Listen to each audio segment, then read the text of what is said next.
नमस्कार मित्रांनो, मी ओमकार। आज आपण वोटर आय डी स्लिप कशी डाउनलोड करायची म्हणजेच मतदान कार्ड स्लिप कशी डाउनलोड करायची ते आपण या व्हिडिओमध्ये पाहणार आहोत। तर चला मित्रांनो, या व्हिडिओला सुरुवात करू।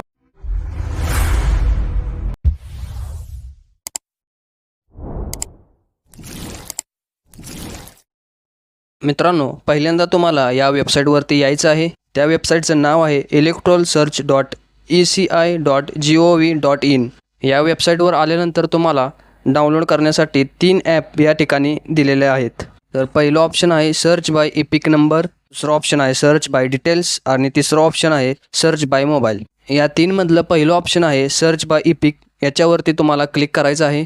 जर तुमच्याकडे मतदान कार्डचा नंबर असेल तर या ठिकाणी युअर एपिक नंबर इथे तुम्हाला टाकायचा आहे आणि आपलं महाराष्ट्र राज्य सिलेक्ट करून कॅप्चा या ठिकाणी भरायचा आहे, म्हणजे तुम्ही तुमची वोटर स्लिप इथून डाउनलोड करू शकता।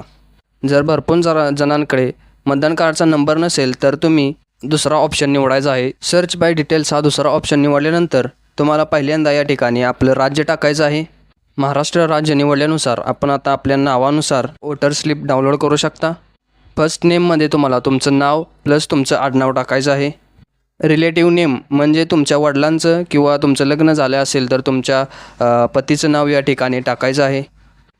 त्यानंतर इथे एज ऑप्शन सिलेक्ट करायचं आहे। या कॉलममध्ये तुमचं एज किती आहे ते या ठिकाणी भरायचं आहे।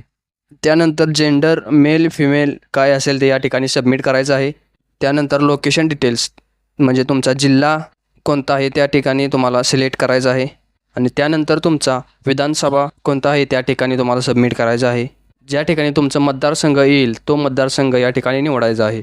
खाली कॅप्चा कोड विचारला आहे, तो कॅप्चा कोड आहे असा तुम्हाला इथे सबमिट करायचा आहे आणि खालील सर्च बटनावर तुम्हाला क्लिक करायचं आहे। माहिती व्यवस्थित टाकली तर तुमचं नाव शोधायला तुम्हाला काही तकलीफ होणार नाही। यादी सर्च झाल्यानंतर तुम्हाला भरपूर नावे या ठिकाणी दाखवली जातील। या ठिकाणी तुमचं नाव सिलेक्ट करून तपासून घ्यायचं आहे। या यादीमध्ये आपलं नाव आहे का नाही हे एकदा चेक करायचं आहे। त्यामध्ये आपलं नाव दिसतंय, आपल्या वडिलांचं नाव दिसतंय, आपलं वय दिसतंय ते किती आहे, तसेच आपलं मतदान कुठे आहे तेही देखील त्या ठिकाणी दिसत आहे। डाव्या साईडला स्क्रोल केल्यानंतर तुम्हाला इथं शेवटी कॉलममध्ये ॲक्शन आहे।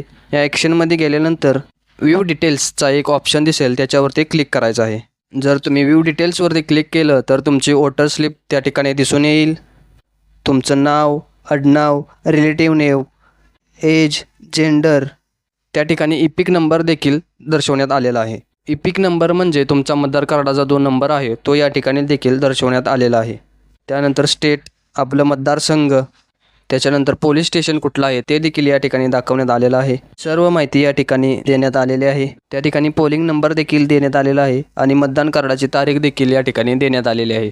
याच्यानंतर वोटर इन्फॉर्मेशन याच्यावर क्लिक करायचं आहे, म्हणजे तुमची voter I D slip download होऊन जाईल आणि ही तुम्हाला स्लिप डाउनलोड करून प्रिंट काढून घ्यायची आहे आणि ज्या ठिकाणी तुमचं मतदान आहे त्या ठिकाणी ही स्लिप घेऊन गेलात तरी काही प्रॉब्लेम नाही। त्याच्यासोबतच तुमचं एक I D card, Aadhaar card किंवा मतदान कार्ड किंवा पॅन कार्ड या तिन्हीपैकी कोणतेही एक डॉक्युमेंट घेऊन गेला तरी चालतंय। तर मित्रांनो, वोटर आय डी स्लिप कशी डाउनलोड करायची ही तुम्हाला समजली असेल तर नक्कीच हा व्हिडिओ लाईक करा, आपल्या मित्रमैत्रिणींना हा व्हिडिओ शेअर करा, म्हणजे त्यांनाही या संधीचा फायदा होईल। धन्यवाद।